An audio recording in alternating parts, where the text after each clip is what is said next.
Hello, everybody in the room and online. We're just going to give it a minute for people online to join the session. If you're joining virtually and you have any issues hearing us or seeing us, please do let us know in the chat and we will figure that out for you. So today's event is Scaling Resilience in Ethiopia, Social Protection, Jobs, and Food Security in the Face of Compounding Crisis. And it is hosted by the Food Security and Agricultural Work Group at SID-US. We also partnered with Food for the Hungry for this event, so thank you to them for partnering with us. And thank you, of course, to our work group for hosting today's event. If you're joining online, please take a moment to introduce yourself in the chat. You can include your name, organization if you have one, and where you're calling in from. Before we get started, we just wanted to share that the views and opinions expressed by speakers in this event are their own and do not necessarily reflect the views, policies, or positions of SID-United States, and we do not endorse any specific perspectives, strategies, or advice shared today. Some things to note: this session is being recorded and will be shared publicly. If you're joining virtually, closed captioning can be accessed through your individual Zoom settings, and please post your questions for the speakers in the chat box. If it's for a specific speaker, please make a note of that. Unfortunately, due to limited time, we may not get to every question. I just wanted to share two upcoming events we have. On Thursday, we have our Ukraine Affinity Group meeting, and then on October 8th, we have an event on mapping and activating your professional network. And you can register at sidus.org/events. So with that, I'm going to introduce the moderator for today's session, Matthew Baer. Matthew is the SID-US Food Security and Agriculture Work Group co-chair, and as well as an independent consultant. So Matthew, over to you. Great, thank you, Dan. Hello, good morning, everybody. Good morning, good afternoon. My name is Matthew Baer. I'm the SID-US Food and Agriculture co-chair of the work group of the SID. So I'm here to present and moderate today's session of Scaling Resilience in Ethiopia, Social Protection, Jobs, and Food Security in the Face of Compounding Crisis. And with me today here to present this topic, we have Girma Deresa from the Food for the Hungry project in Ethiopia. The name of this project is Poverty Reduced Sustainably in an Environment of Resilient and Vibrant Economy. This is otherwise known as the PRESERVE project, and this has been funded by the US government under the RFSA program in the past few years. In addition to that, together with us, we have Christabel Dadzi from the World Bank. She is the Senior Social Protection Specialist with the Social Protection and Jobs Group at the World Bank, and she coordinates the PSNP program in Ethiopia. This is the Productive National Safety Net program, which is a very large social benefit, cash transfer, and public works program that addresses resilience, food security, poverty, and other topics in Ethiopia. And we will hear from both of them in detail about their programs and about the issues of resilience in Ethiopia. So to turn this over next, I'd like to pass it over to Girma, who's going to provide a brief overview of the Food for the Hungry project in Ethiopia. Over to you, Girma.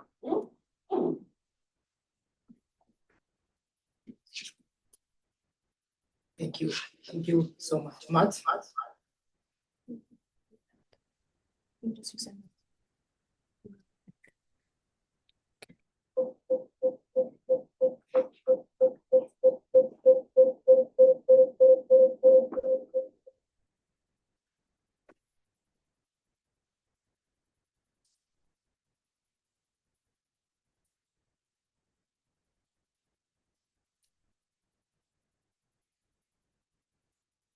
Thank you so much, and I'm sharing my screen.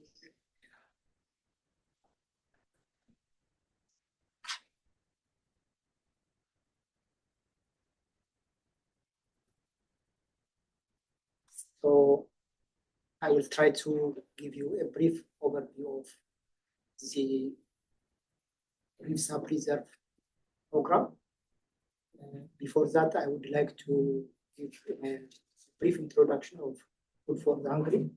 Food for the Hungry was founded in 1971. Since then, it has been implementing international relief and development programs by designing catalytic solutions that build resilience, enabling children, families, and communities to flourish. And it nearly serves around 18 million, 10 million people across 18 countries in Africa, Asia, and Latin America. And I think this is briefly about Food for the Hungry. Having said that, I will directly go to the overview for Preserve. As you can see from this slide, the main objective of the Preserve is to strengthen social protection, which is a PSNP in the Ethiopian context, and strengthening market system support for the vulnerable communities to build resilience capacities, improve food security, and enhance self-reliance for the vulnerable communities. And the Preserve program, it primarily supports the productive safety nets program, and it has been implemented in 11 districts across Amhara, which is the second largest region in Ethiopia. The program, as Matt introduced earlier, is financed by the US government. It is a 5-year program with over 143 million budget for the 5 years, and targeting around 285,000 participants, out of which around 250 or 50,000 or 250,000 are the PSNP clients, and primarily focusing on women, pregnant and lactating women, children, and youth are the priority focus for the program. And we have been implementing this program in partnership as a consortium, in partnership with 6 local and international NGOs, 1 academia, private sectors, and also other RIFSAs in Ethiopia and other development, PSNP development partners, including the World Bank. As you can see from this slide, this clearly shows the Preserve's approach.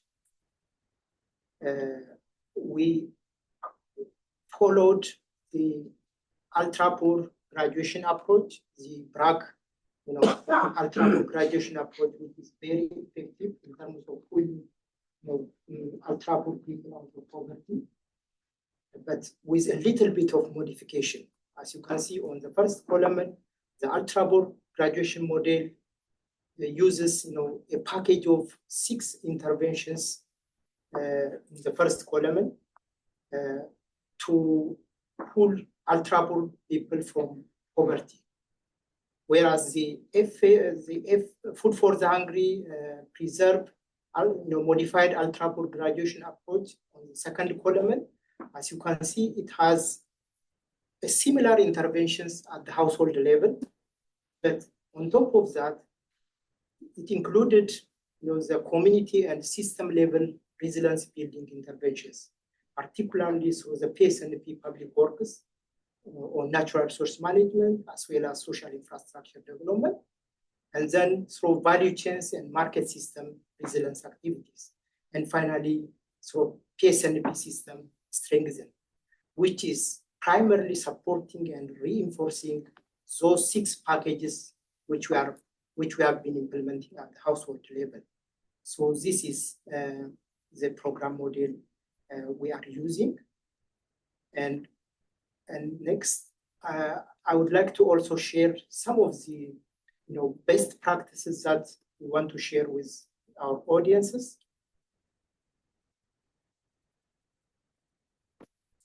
The first one is, as you can see, it is categorized under 3. The first one is under the resilience system strengthening.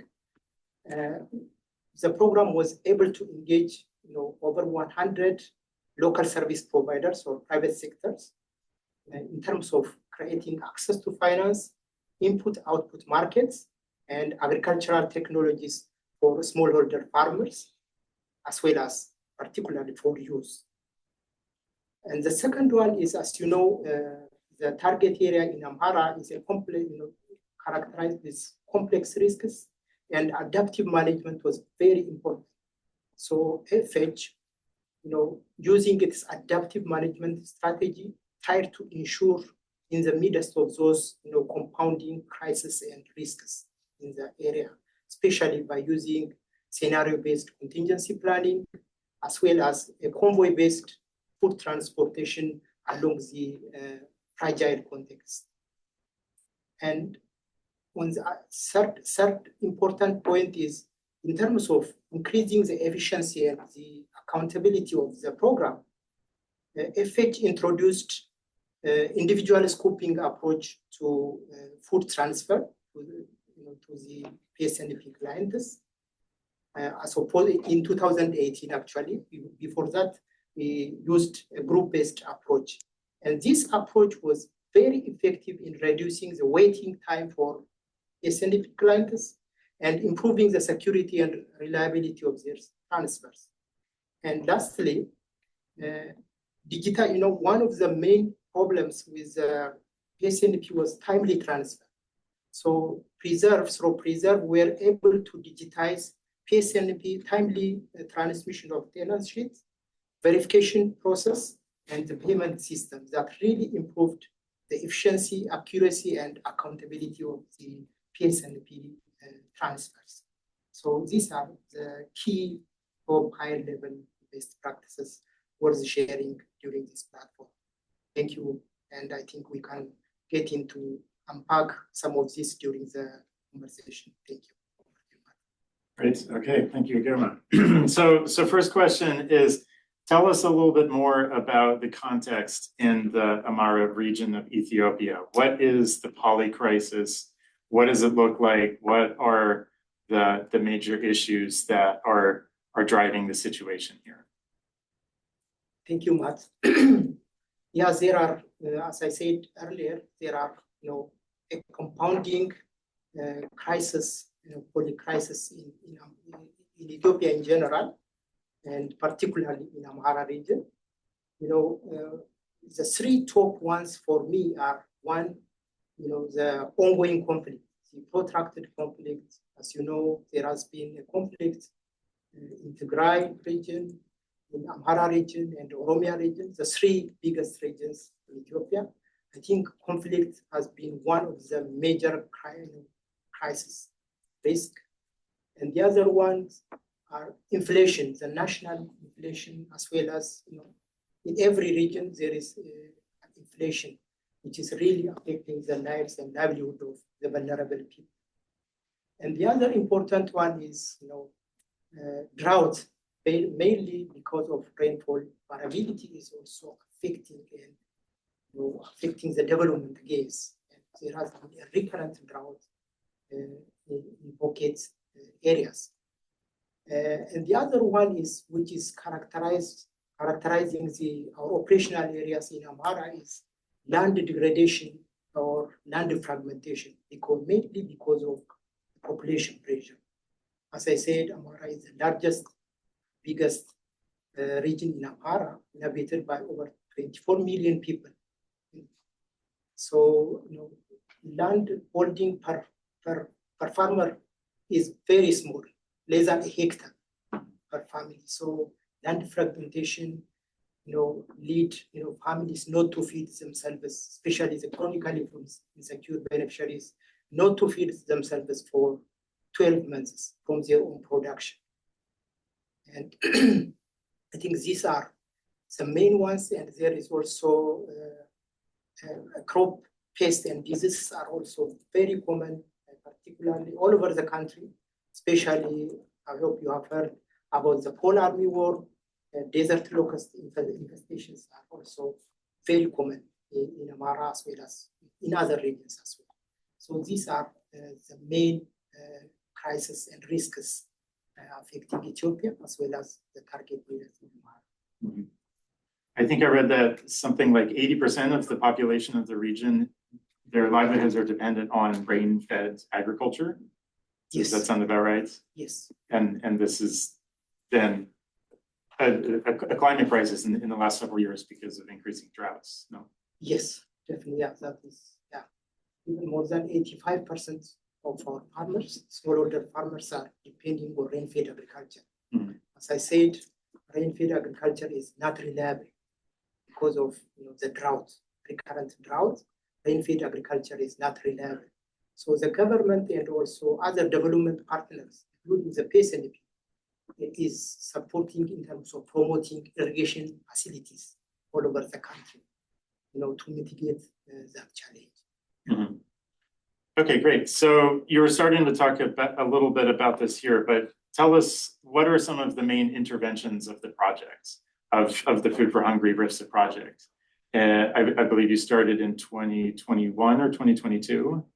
So what have been some of the main interventions in terms of agriculture activities, livelihoods activities, the social protection programs? Tell us about this for a few minutes. Okay, thank you. That is a very good point. I will try to summarize it into three. The first major class of interventions we do under preserve is ensuring the availability and optimal utilization of food by the PSNP clients. And we do these interventions through three integrated package of interventions. One is we do import food commodities from the US and try to distribute to the PSNP clients to fill their annually estimated food gap of 6 months. That is one strategy. The other one is to enable the PSNP smallholder farmers to produce enough from their own plots of land, and specifically nutrition sensitive agricultures like leafy vegetables. Because vitamin A, when we designed this project, vitamin A deficiency in Amara was very high. So we have been promoting the leafy vegetables particularly. And the third and important component of under this category is promoting optimal feeding practices for pregnant and lactating women as well as for their children. So implementing maternal, infant, and young child nutrition intervention. So that is also very helpful, especially we targeted under 2 children, and that is the time when children, it's a critical period. The first 1,000 days are a critical period for child growth. So that is what this program has been targeting. So these are the first class of intervention. And the second class of intervention is community asset creation through public works, PSNP public works. So we are able to rehabilitate degraded areas through soil and water conservation interventions, as well as through planting, biologically planting over 175 million seedlings, multi-purpose seedlings. And at the same time, as part of the public work, we do also socio-economic infrastructure, which are really helping in terms of improving social services, like in terms of education, health, and also the market system development. It played a great role as well. And the last category of intervention is we do also support households in livelihood transformation. Particularly, there are some PSNP requirements like livelihood transfer to the ultra-poor PSNP clients. Like in the PSNP guideline, it says ultra-poor should be given $300 so that they can build their productive assets. And the other one is we also do create, as I said earlier, we engaged local service providers or private sectors to support smallholder farmers in terms of market-based commercial production, agricultural commercial production. We have been promoting 4 selected value chains: potato, haricot beans, sheep and goats, and fish value chains, these four value chains. So these private sectors really helped in terms of creating access to finance for smallholder farmers in these four value chains areas, and at the same time creating input-output market linkages, and also providing an embedded service to the farmers on improved agricultural technologies through contract farming as well as through outgrow schemes. So that is also an important piece which we have been doing under the third category. Okay, thanks. And because we're the agriculture subgroup, if I can just ask a little bit more, are you working with TEF? You take the crop? Yes. No, it is not. Actually, we did a value chain analysis during the first year of the project. Hemp was not selected as major value chain commodity for this part. Okay. But we generally promote support staple food in the area, but we don't support through the visa. Okay, thanks. All right, I'd like to bring in Cristobal to the conversation now. So tell us about the work of the World Bank in Ethiopia, the Productive Safety Net program, and the relation of this program with the Food for Hungry project. Great, thank you so much for having me today. Essentially, maybe I'll take us a little bit of a step back to the broader picture. The World Bank, as you know, is a multilateral institution that supports governments, builds systems, and also provides financing and knowledge to countries to support international development. So in Ethiopia, the World Bank works like it does in most countries. We have been a supporter from day one of the Productive Safety Net program, which was initiated in 2005 as a way of responding to the ongoing humanitarian crisis that was providing sporadic support. So the idea was to have a program that could actually finance development in a more sustainable manner. So the PSNP, the World Bank actually is one of currently 14 donors. We have a unique model where the donors come together and put their financing in one pot and support technical advisory and technical assistance together. Essentially, the goal there is to streamline some engagement with government, but also to reach further with more money that we all put together. So through that model, World Bank is one of the big financiers, and we work with these partners to build systems. As Girma mentioned, the Productive Safety Net program provides cash transfers to the most vulnerable, but also provides short-term employment through public works. The public works is also very valuable for promoting climate change mitigation and resilience. And then finally, and very importantly, it also provides livelihood support. Livelihoods, basically economic inclusion, where we provide a comprehensive set of support through skills training, and then a cash grant for startup, and then coaching and mentoring. And the idea is that this readies people to exit the program and ultimately out of poverty. Very finally, PSNP is particularly known for its shock response. There's a shock response safety net system that has been invested that allows us to provide temporary assistance to individuals who have faced a shock. Primarily drought shocks as it was set up, but moving forward, we will be looking to have a response to shocks in terms of conflict, in terms of economic, as Girma mentioned, and others, and climatic as well. Okay, thanks. And what's the role of the government of Ethiopia in this? Well, the government has an instrumental role. We're supporters, essentially. This is the government of Ethiopia's flagship program, one that has been known, and Ethiopia is actually known across the continent for initiating productive safety nets. So looking at just not providing cash, but providing cash as much as possible for people who can work to receive the money. And really the research shows that a lot of people do want to work.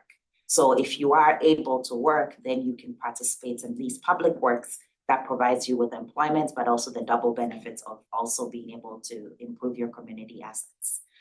So the government of Ethiopia has been at the forefront of this, really supported heavily by development partners.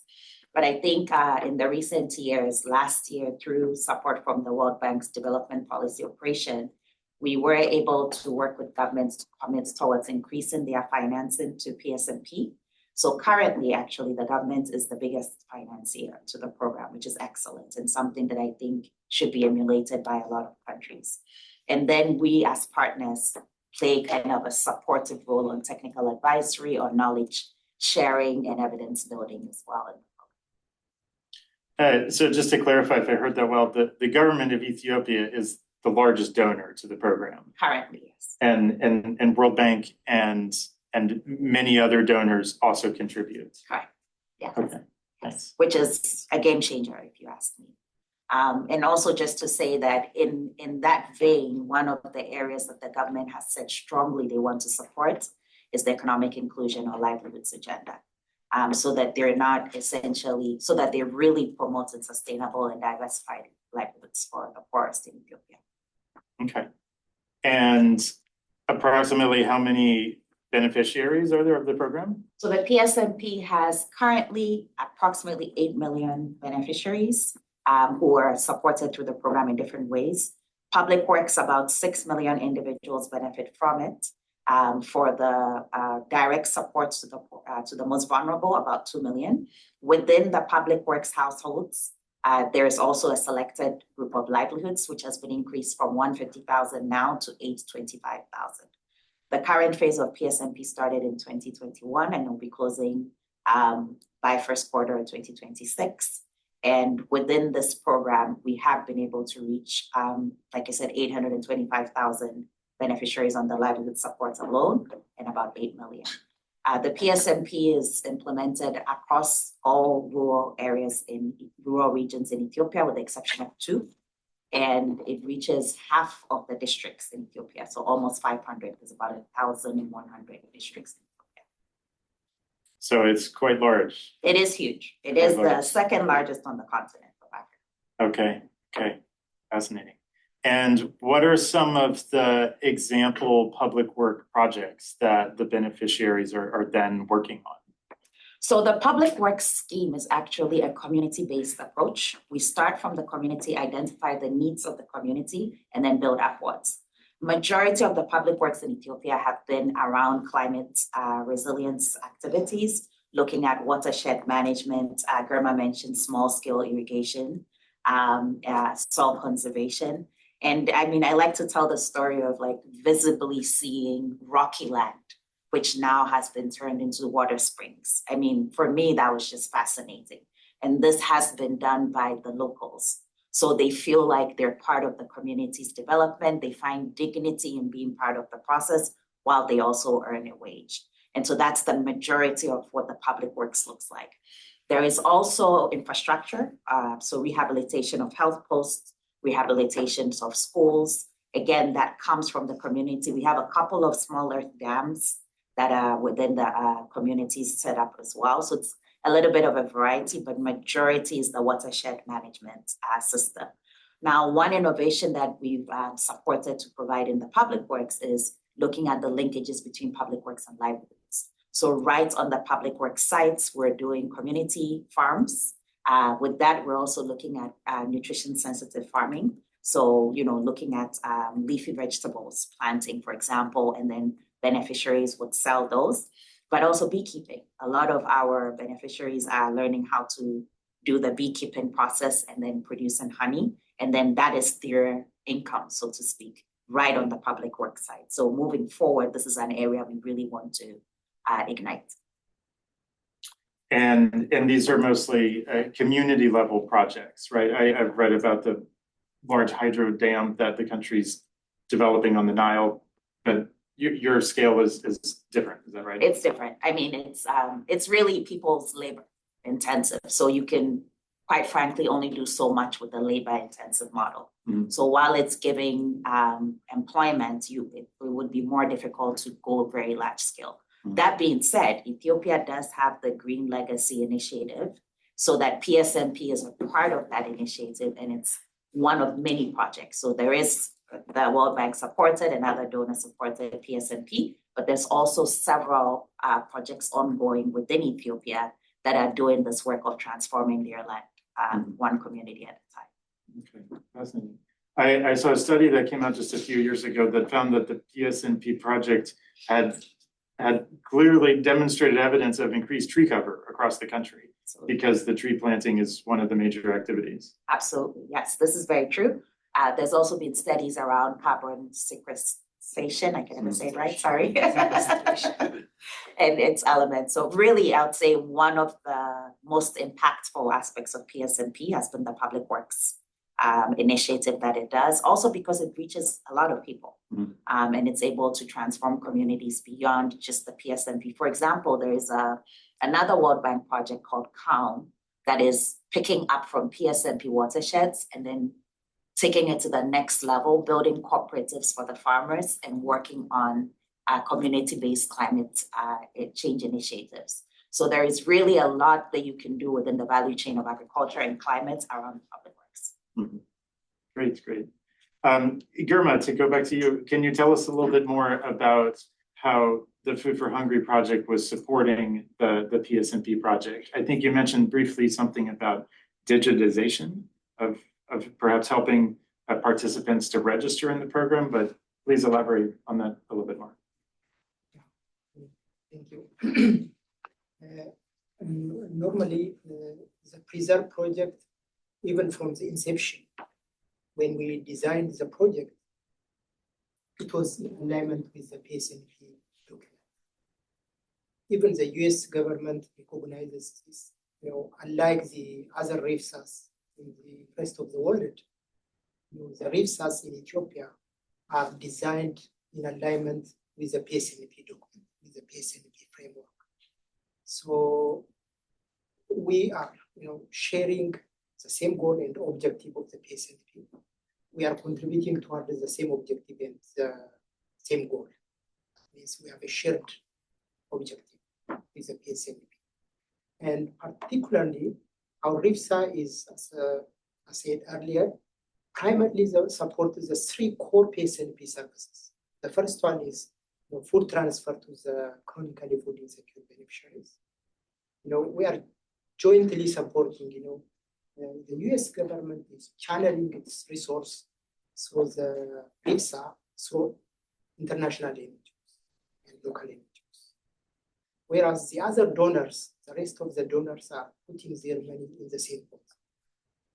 While the government is the one managing, the cash, which is in the same pot, whereas the US government resources managed through NGOs, So one category of intervention is the transfer, which is a core service, is in the PSNP. But in the same district, we do share, with the government. The government, in some waredas, there is a cash food split. Some waredas may get like 1 month's cash and 5 months food. And some waredas may get 3 months cash and 3 months food. In those combinations, because the RIFSAs, the US government supported resources are going to waredas where food is highly needed, where market is not functioning very well in terms of getting food for the PSNP clients. So in that case, what we do is we coordinate with the government. The government does the cash part of the transfer, and the RIFSAs are doing the food part of the transfer. So that way we can cover. And the other core services under the PSNP was, as I mentioned earlier, it is the public works component. So the public work components, the RIFSAs are also equally supported.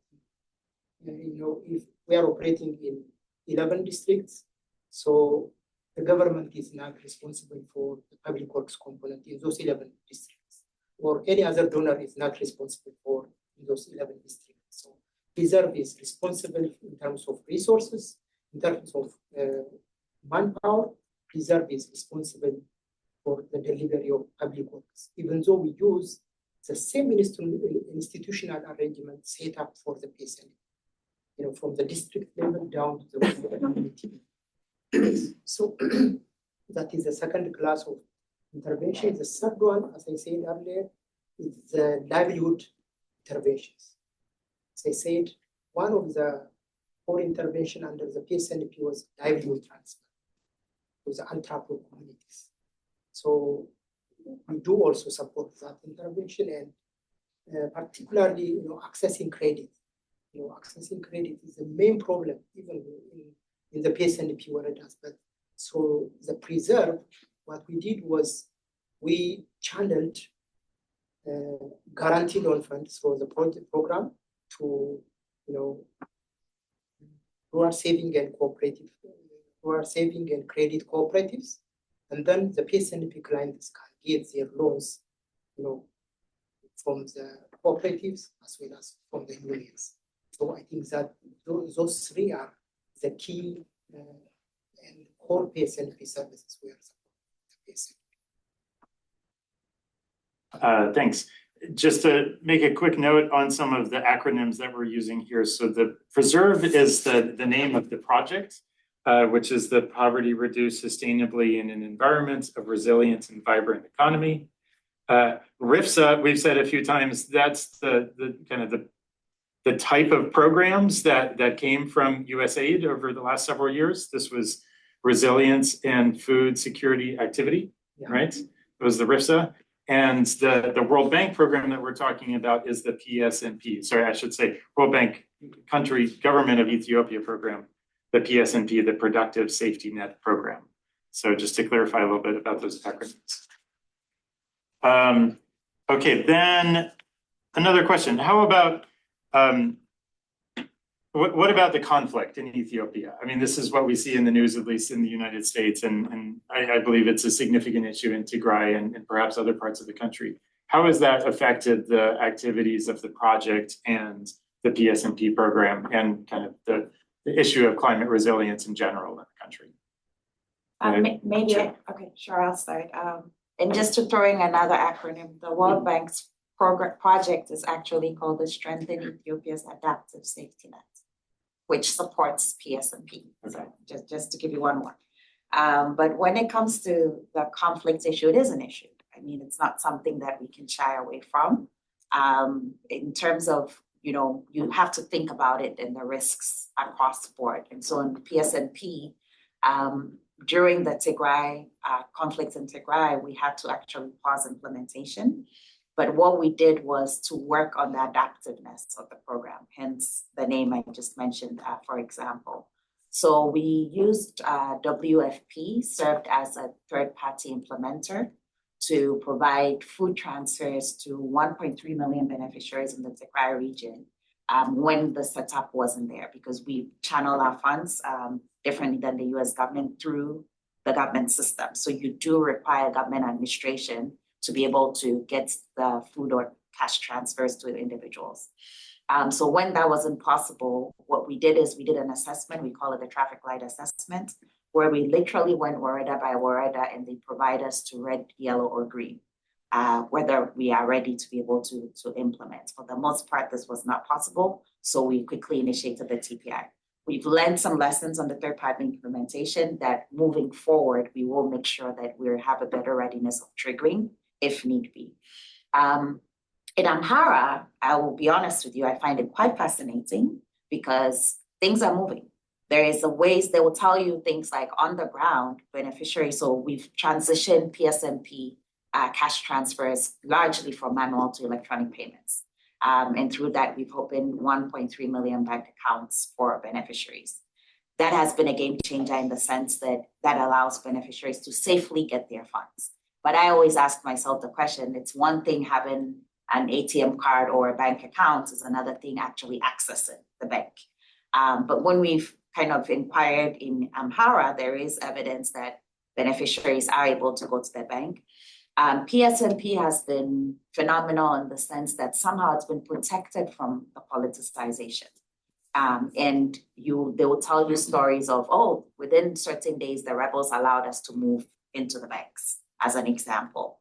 Evidently, liquidity can be an issue because the money needs to get there. So I'm not diminishing the problem, but I've actually been struck by how there are different systems for things working in Ethiopia in different areas.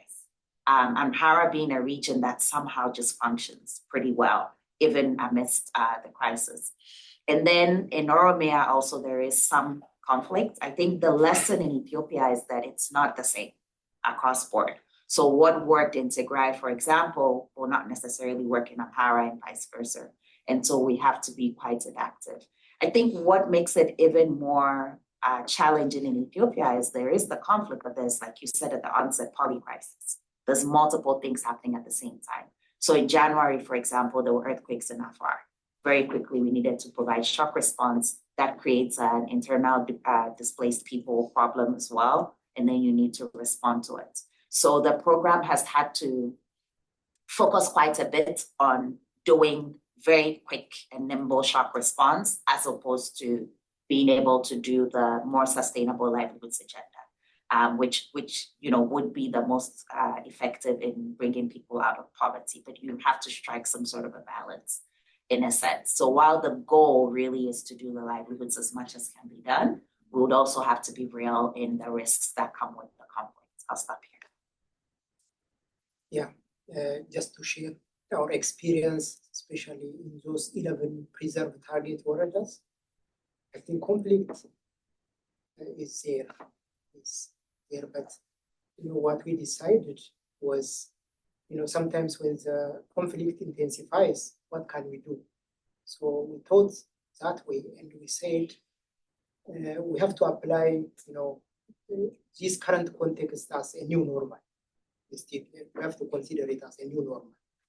And then we applied our adaptive management approach of developing scenario planning, scenario-based contingency planning. So we identify what are the different scenarios by anticipating the different risks, and then developing mitigation measures, how to overcome those risks if they happen on our way. So we developed that scenario planning and tried to ensure the continuity of our operation. So, whenever something bad happens, we hibernate, our staff will hibernate, and when the situation improves, then we resume operation. So that is how we navigate through this conflict scenario. The other thing, a very good example which I mentioned earlier is how we tried to manage, food commodity transportation, from the primary receiving warehouse from the port, which is around more than 400 kilometers from the final distribution point. If you send one trucks alone, the routes along between the primary distribution point and final distribution point was not safe. And in some instances, it was looted by armed groups. But what we did was we organized a convoy-based team, which was also supported by FH staff and light vehicles who are going in front of the convoy. Because of our neutrality, independence, and impartiality, Food for the Hungry has a very good reputation in all the functions, warring functions. So there is no problem in terms of, whenever we say this is Food for the Hungry, the US government support to the PSNP clients, and if our staff shows their ID, definitely they will pass. So that is how we managed to successfully move more than 80,000 metric tons of food along those fragile contexts. I'm sure it's been a challenging situation, but yeah, it sounds like there's a number of steps that all of your organizations have taken in order to ameliorate it. Let me just ask perhaps one or two more questions, and then I'll turn it over to the questions in the chat. We have a couple already. Anybody else, please feel free to put in a question into the chat.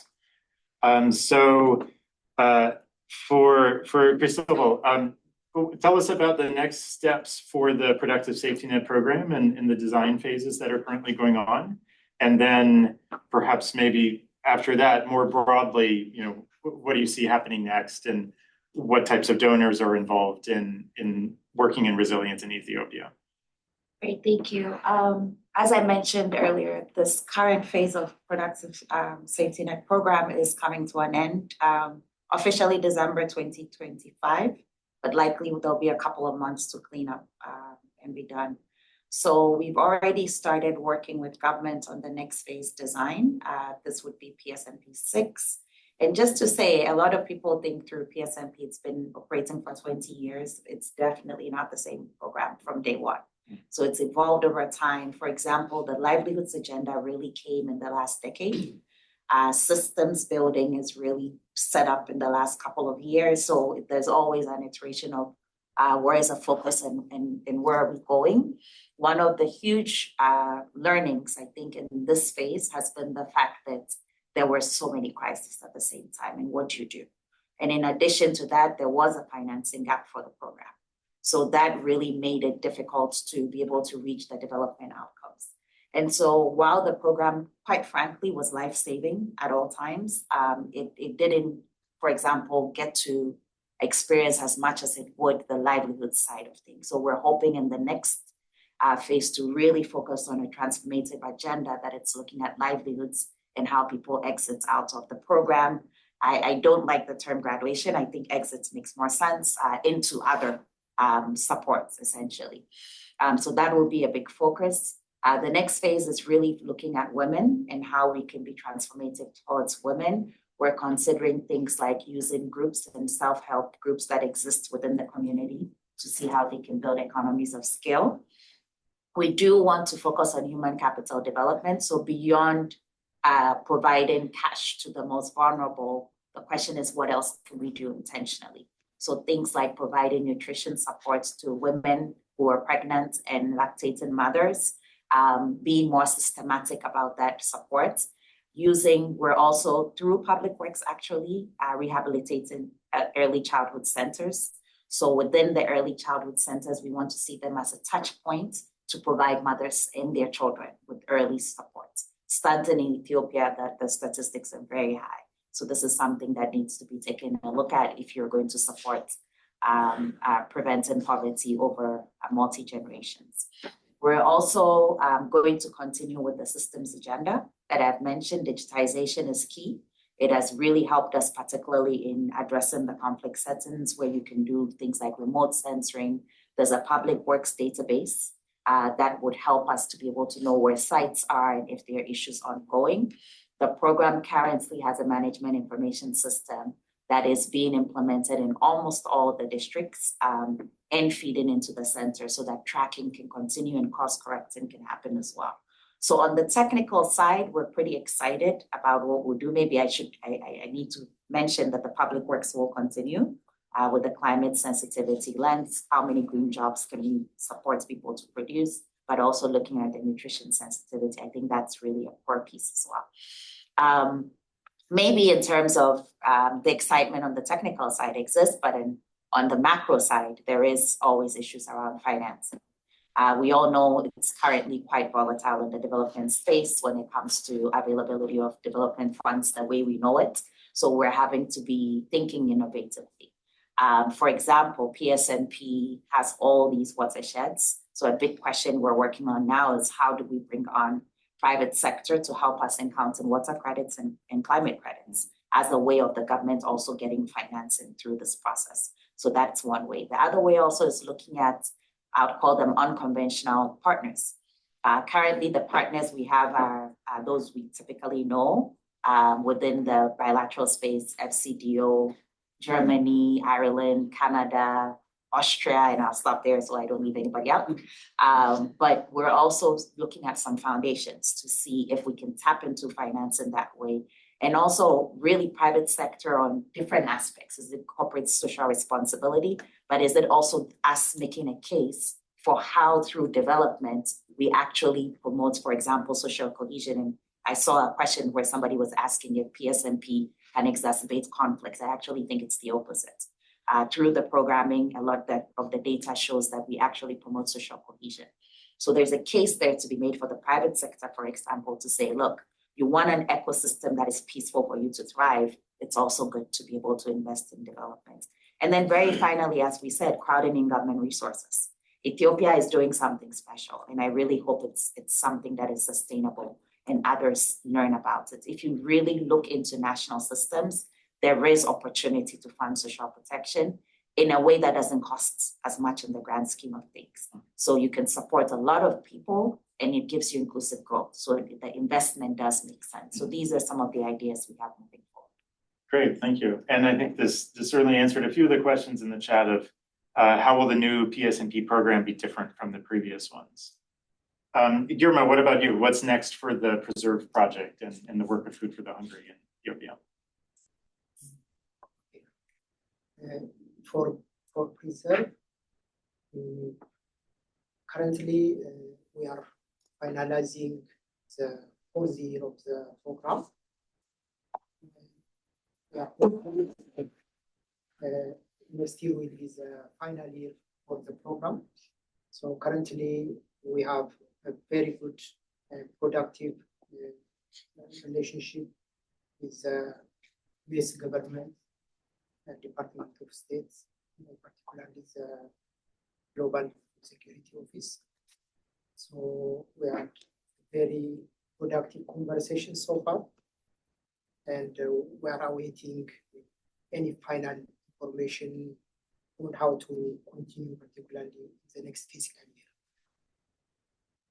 Okay, thanks.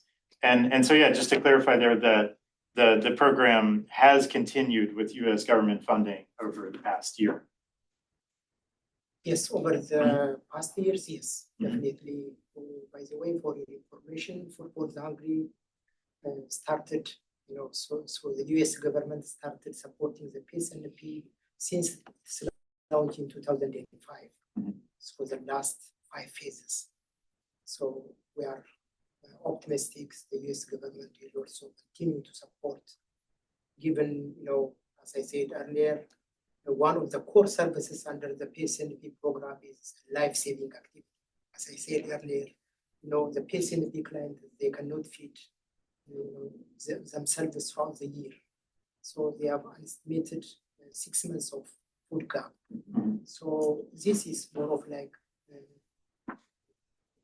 consumption smoothing intervention, and also it's a life-saving component. So given this, I'm optimistic the US government will continue to support. Okay, great.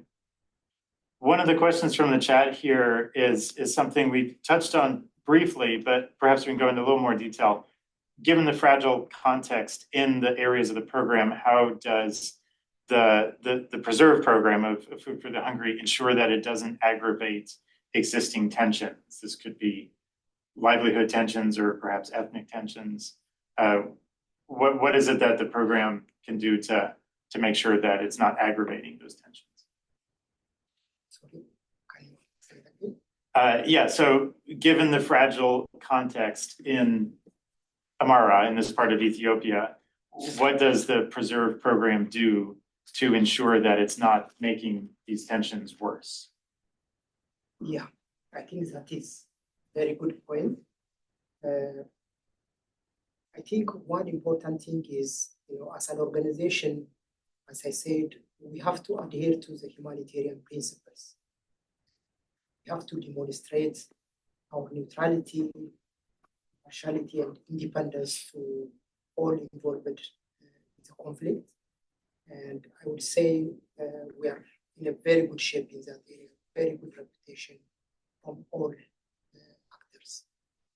I think that is very important. And the other important piece which we are using is more of related to the adaptive management is our approach to navigating through the context, our approach to delivering interventions, which is conflict sensitive by itself. So we are using a conflict sensitive approach so that whatever we do will not harm any section of the community. So we are critically evaluating every intervention before implementing them, and how one group perceives that information, how that group perceives that information. So I think that is a very important approach which we have been using in terms of facilitating the implementation at the grassroots level. Okay, thank you. And maybe the last question I'll give to you, Cristobal. How do all the various international partners like World Bank, like US government funded programs and many others, I'm sure, avoid duplicating efforts in a country like Ethiopia where there's a lot of different development programs going on? Right. So we don't have a perfect model, but what we do have that is unique with the PSNP is what we call the donor working group. And through the donor working group, we literally bring our support together. So all 14 donors that we work together, not all fund, but all of them provide technical assistance in unison. We meet to discuss the program. We go to government with one voice. What is special about it is it actually helps us in our advocacy because then it's many coming together to support, say, benefit increase. And that has a more powerful voice. It also streamlines government's agenda in terms of, imagine them having to meet bilaterally with all donors. And 14 is quite frankly a drop in the ocean in the number of donors in Ethiopia, but at least the model has kind of set the stage to say, let's do this together. Let's reach more impact together, because for a lot of the donors, it's little bits of money in a sense, and it can only go so far. So when they join this larger donor group, it's helped us really to be able to make greater impact. It's something that should be studied, in my opinion, and tried in other countries. I've worked in multiple countries in the bank, and I've seen how us not coordinating causes issues. Where we still have a bit of challenge is research is still done in a lot of siloed ways. So that also causes a problem. But I think we're doing a great job of being more coordinated. So the US government, when USAID was at the table with us, US states now is still at the table. They may finance in a parallel manner, but at least as Germa mentioned, they are using the government systems. Because for us, starting even in humanitarian support to build government systems really supports sustainable development. Invariably, we should all be able to look back and the government takes over providing support to the poor. So that is a unique model in Ethiopia that I would encourage people to look into as a model for coordination. There is room for improvement, no doubt, but I think it's a good step. Great, thank you. All right, so we're just about out of time. Thanks again to everybody for attending. I'd like to thank again our speakers, Cristobal Dadzi from the World Bank, Girma Deresa from the Food for Hungry Preserve Project in Ethiopia, and on behalf of the Society for International Development, thanks again everybody for attending.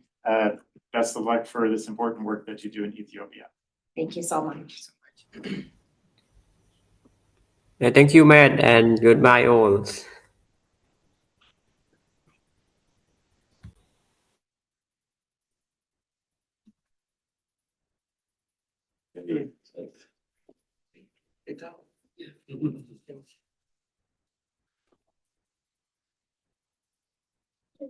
I'm Paul. You all have Yes, I'll see you at next year. Security work with basic part.